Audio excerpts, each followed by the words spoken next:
pertengkarannya lebih dulu dengan diam dan saling minta maaf dan memberi peran.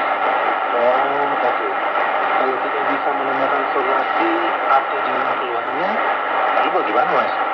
Ya carilah bantuan kepada orang lain, misalnya kepada rohaniwan atau konselor atau orang lain yang dipercaya mampu membantu. Berarti tidak ada masalah yang tidak bisa diatasi, Mas. Betul sekali. Yang penting ada kemauan dan pengendalian diri demi kebaikan semuanya. Oh, iya. Terima kasih, Mas. Masih ada lagi, Cik? Oh, masih ada lagi, loh. Masih. Khususnya untuk para calon mempelai. Ya. Supaya jangan sampai mereka bercerai ketika sudah menjalani hidup. Apa yang harus dilakukan itu, Mas? Para calon mempelai harus dibekali dengan wawasan hidup berumah tangga melalui bimbingan konseling calon mempelai. Di Joko dulu diberi begituan. Oh, iya, Mas. Selama 3 bulan kami dibina. Dan rumah tangga di Joko selalu terhindar dari cobaan perceraian, kan? Betul sekali, Mas. Ya, meskipun kadang-kadang kan ada masalah juga di dalam rumah tangga kami. Ya, tapi semua masalah kan dapat diselesaikan. Iya, Mas, betul. Kami bersyukur sekali, Mas, atas bimbingan pranikah dulu itu. Itu bisa menjadi bekal untuk kebahagiaan rumah tangga kami sampai saat ini. Bagi yang sudah terlanjur cerai, juga ada sesuatu yang seharusnya dilakukan. Oh, apa itu, Mas? Karena bercerai itu berlawanan dengan kehendak Tuhan. Maka yang sudah terlanjur bercerai, harusnya ya bertobat kepada Tuhan. Oh, iya, betul. Dengan begitu kan, orang yang sudah bercerai akan diampuni oleh Tuhan dan dilayakkan untuk diberi rahmatnya. Mestinya mereka sudah mengalami dampak negatif dari perceraian mereka. Lantas, bagaimana, Mas? Ya jangan mengulangi perceraian lagi ketika sudah berumah tangga lagi. Harus bisa mengendalikan diri, emosi, dan nafsu. Betul. Pengalaman yang lalu, mulai dari penyebab sampai terjadinya perceraian, harusnya itu menjadi hikmah atau pelajaran untuk menjadi lebih bijak ya, Mas, ya. Tepat sekali sih. Mas Bambang, Jadi, saya pamit mau ke rumah kakakku itu ya.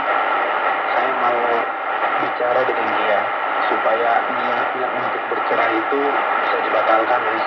oh iya deh. Tapi dengan tenang dan sabar loh ya.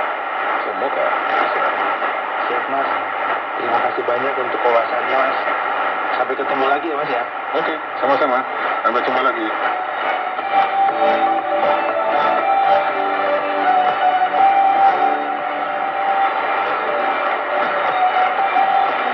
Sahabat pria pemberani, demikian tadi obrolan tentang talak atau perceraian.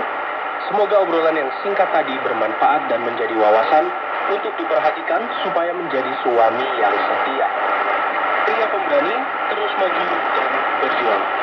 Terima kasih atas partisipasi Anda. Sampai jumpa kembali dalam topik yang berbeda dan menarik di dalam program yang akan datang. Jika Anda memiliki pertanyaan atau ingin memberi respon terhadap topik yang berhubungan dengan program ini, silakan menyampaikan melalui WhatsApp ke nomor 081 333 777 386. Sampai jumpa.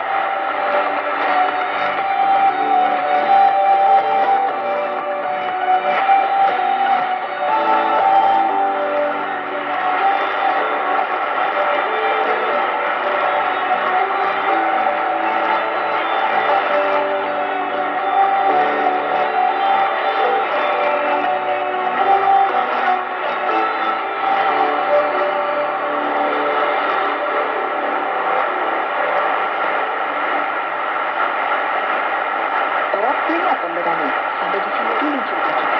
Jadilah pria yang bijak, berani, dan penuh tanggung jawab.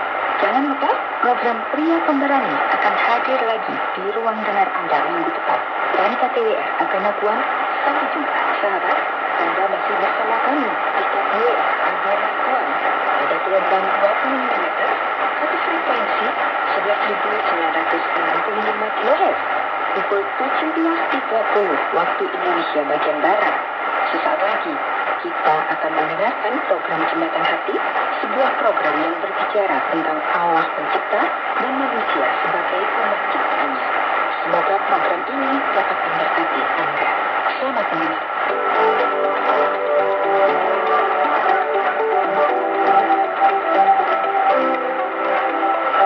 Saudara, Yayasan Branwarta Rohani Kota Batu, Jawa Timur bekerja sama dengan penerbit Kalam Hidup Bandung, Jawa Barat menghadirkan sebuah program Jembatan Hati bagi Anda. Jembatan Hati adalah program siaran yang memaparkan kondisi dan sifat-sifat hati manusia. Selamat mendengarkan.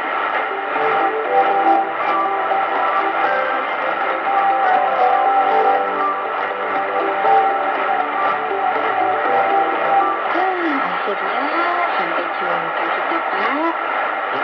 Seger banget di sini. Kurang ya? Iya, udaranya seger loh, Pak ya. Iya, Bu. Udah lama ya, Bu. Kita nggak ingin kayak gini ya. Sibuk aja kerja terus. Iya, Pak. Masa setiap hari mulai aja. Oh, iya. Mangga, pengkuan, Hanya. kedondong. Iya, namanya juga usaha, Bu. Kalau Bapak jadi pegawai ya pasti beda ya, Bu ya. Sudah dapat gaji bulanan yang tetap pastinya.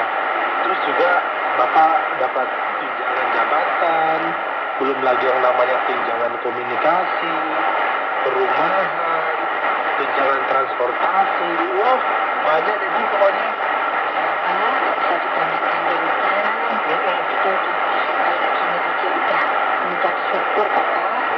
Itu selalu sehat, rumah tangga kita harmonis, ya kan? Ibu ini memang istri yang baik banget, gak banyak tuntutan. Makanya Bapak ini gak salahkan Ibu. Nggak salah pilih, apa nggak ada pilihan lain? Wah, Ibu loh. Pokoknya Ibu harus happy aja, Bu. Kita udah semakin tua, emang apa lagi yang kita kejar? Ya kan? Iya, Pak, benar. Bisa gini aja, kita bisa ke tempat-tempat yang indah di luar negeri sana, Pak. Apa itu yang menara yang miring-miring itu, Pak? Oh, menara ini, menara Pisa. Menara apa sih? Menara Pisa kalau nggak salah ya. Yang di Paris itu kan, Bu ya? Loh, kok di Paris, Pak? Kalau di Paris itu kan menara Eiffel. Apa? Menara Pisa itu ada di kota Pisa, Italia. Oh, ya. Itu. Ibu tuh hebat banget ya.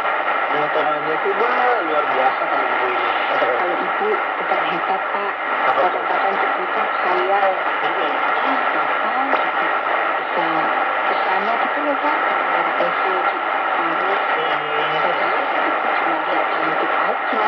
Gitu aja udah bahagia. Udah, Ibu tenang aja, Bu. Doakan semoga usaha sampingnya sama Bapak ini maju. Siapa tahu suatu saat kita bisa berkunjung ke sana. Kita punya uang banyak gitu loh, Bu. Aduh, nggak usah menghayal tinggi-tinggi, Bapak. Dulu, wes ini nih, laki-laki yang bertanggung jawab itu Gitu kayak gini. dong, gitu Ini dong. tak beresin dulu, tak beresin semua. Sini, Bapak angkat semua. Ibu juga mau diangkat nggak? Oh, Tak dasar. angkat, tak panggul sekalian ya. Emang barang. Ayolah, Pak. Ayo.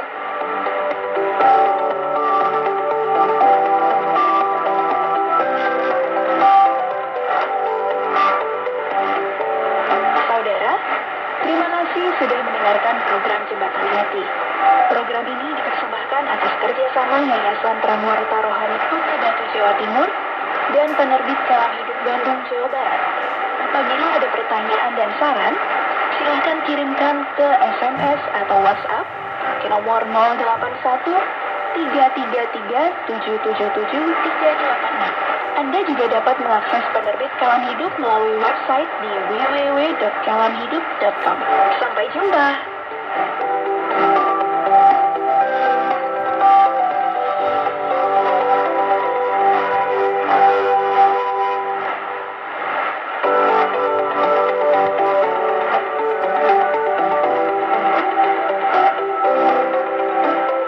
Berjumpa kembali sahabat bersama dengan saya Verwan Malanguna dalam program Jembatan Hati.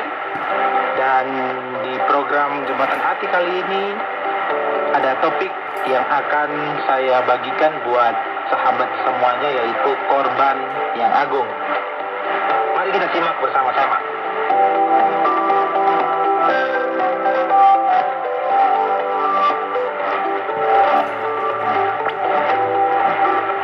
Sahabat, topik yang diberikan untuk menjadi bahan perenungan kita pada edisi ini adalah korban yang agung. Istilah agung ini berarti besar, mulia, luhur, atau invaluable, yang tak ternilai karena terlampau tinggi nilainya. Sulit untuk dilukiskan dan juga sulit untuk diperbandingkan.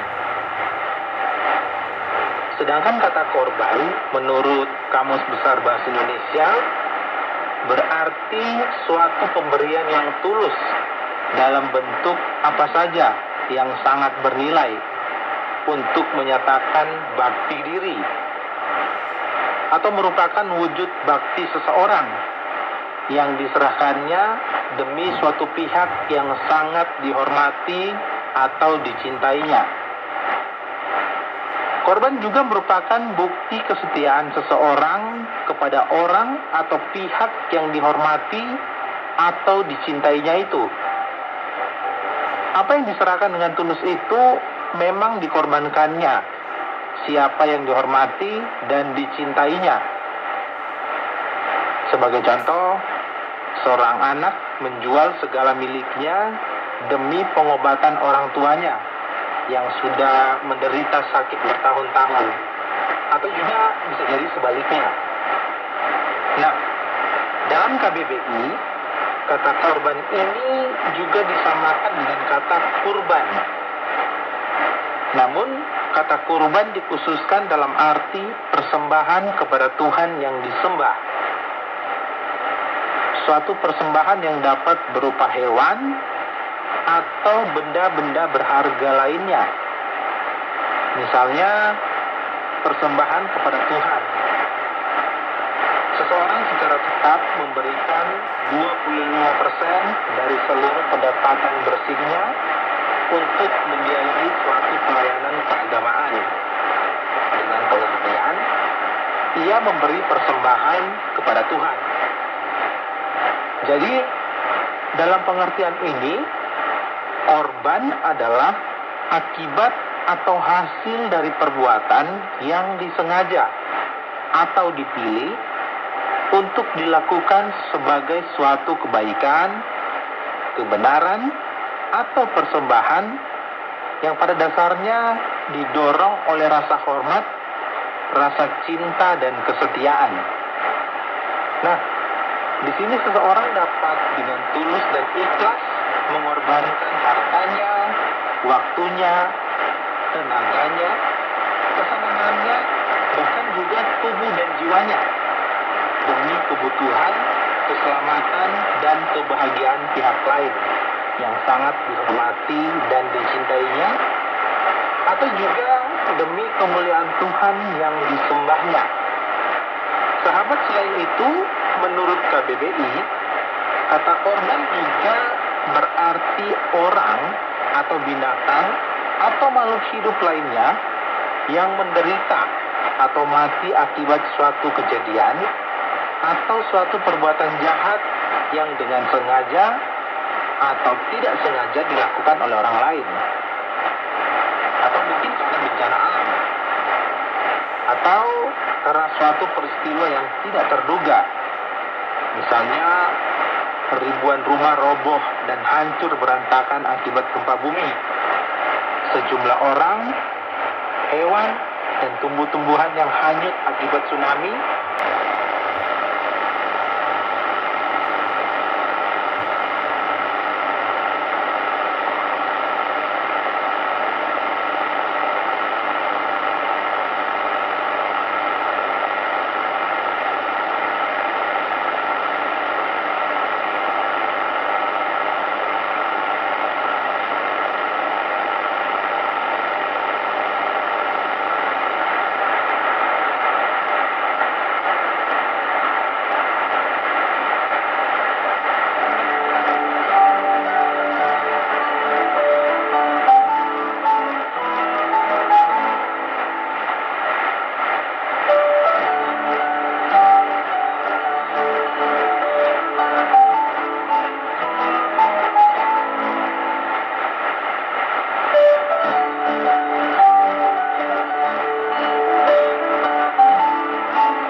baik adalah tentang Yesus, Mesias.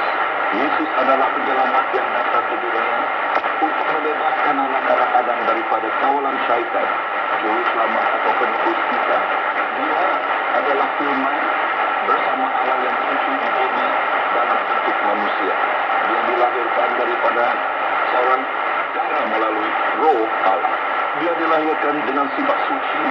Dia tidak pernah berdosa. Karya beliau juga tidak seorang pun yang pernah melakukan mujizat seperti yang dia lakukan. Tuhan Yesus berkuasa atas syaitan, roh jahat, angin laut, penyakit dan kematian. Dia ada juga tiada pembunuhan. Musuh-musuhnya berkata, tidak pernah seorang pun berkata seperti orang itu. Ya, Yesus Kristus adalah unicorn kelahiran, watak dan pekerjaan dan ajarannya. Tetapi itu tidak menjadikan semua orang mengakui bahwa dia adalah juru selamat yang datang dari surga. Kebanyakan anak Adam tidak tahu siapa Yesus sebenarnya. Mereka menganggap dia sebagai nabi, tetapi mereka tidak menyadari bahwa Allah sendiri telah datang melayani mereka. Bagi pemimpin agama Yahudi, mereka bukan saja gagal mengenali siapa Yesus, malah mereka berpakat untuk membunuh Yesus. Dalam pelajaran terakhir kita mengenal bagaimana Yesus mengkritik pemimpin agama dan ahli Taurat kerana kemunafikan dan kejahatan mereka. Tetapi kata-kata Yesus kepada mereka tidak menyebabkan mereka bertobat. Sebaliknya mereka terasuk dengan satu pemikiran, Yesus harus mati. Tuhan Yesus tahu dia akan mati di Yerusalem dan pemimpin agamalah yang akan membunuh dia. Mereka menyerahkan Yesus kepada orang Rom dan menyalibkan dia di atas kayu salib. Hari yang ketiga dia bangkit semula. Sekarang mari kita teruskan pelajaran Injil Matius bab yang ke-26 dan lihatlah bagaimana Yesus bersedia untuk penyalibnya.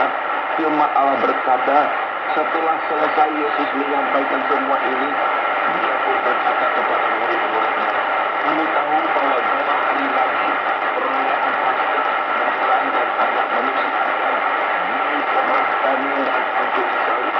Dia memberitahu mereka bahwa mereka membantu dia pada saat hari Paskah. Ini sangat penting dalam yang kita tentang itu. Kita mengkaji tentang Paskah. Paskah berarti pada bulan pertama dan kelanda Yahudi kepada bulan Maret dan April. Setiap tahun pada perayaan ini, orang Yahudi mengingati apa yang berlaku pada zaman Nabi Musa ketika Bani Israel menjadi hamba kepada Raja Firaun yang kejam.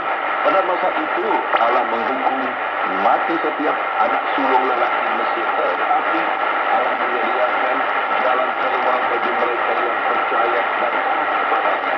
Allah memerintahkan setiap keluarga Israel untuk mengorbankan seekor domba yang tidak bercela dan kemudian meletakkannya darah anak kambing mirip itu pada pintu rumah mereka. Apa terjadi? Mereka sambil berkata, apabila aku melihat darah itu, aku akan melewati kamu. Orang Israel melakukan apa yang diperintahkan Allah dan akibatnya Allah membebaskan anak sulung mereka daripada kematian. Allah menebus mereka dengan darah kambing biri-biri.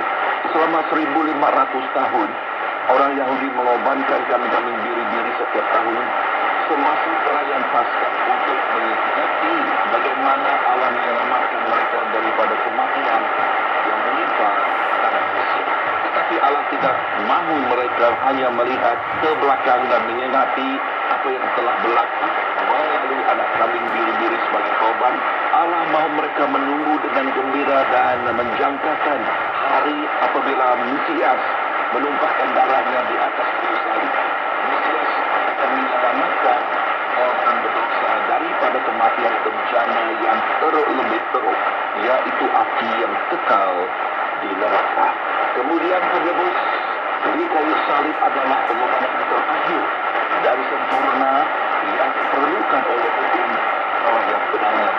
Yesus penebus menyempurnakan rencananya yang telah dirancangkan oleh Allah untuk menyelamatkan orang berdosa daripada penghukuman